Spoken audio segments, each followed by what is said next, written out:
Thanks for joining us. I'm Sherry Jones. And I'm Lauren Thompson. Bob Stump worked for the DeWitt Township Police Department for more than 13 years. In January of 2020, during a high-speed chase, a woman slammed her car into his cruiser. He's been recovering ever since. And last week, he was fired. Tony Garcia sat down with him. He's here for you now with more on this story. Police say the woman was going about 70 miles an hour during this crash. Now, Officer Stump pulled up and put his car in the way and his life on the line. He suffered a broken leg and a shattered hip. At the time, he was named Officer of the Year, but today, he's struggling and wondering why he was let go. Right after my accident, my chief was on the news saying how I was a hero or...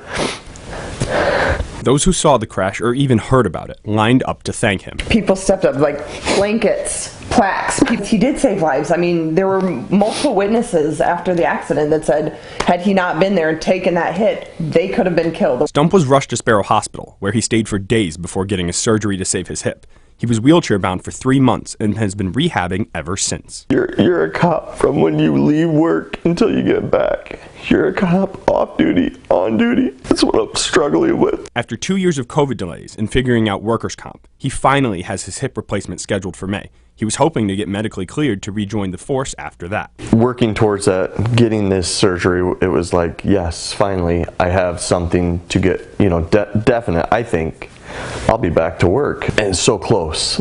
But instead, last Thursday, he was fired.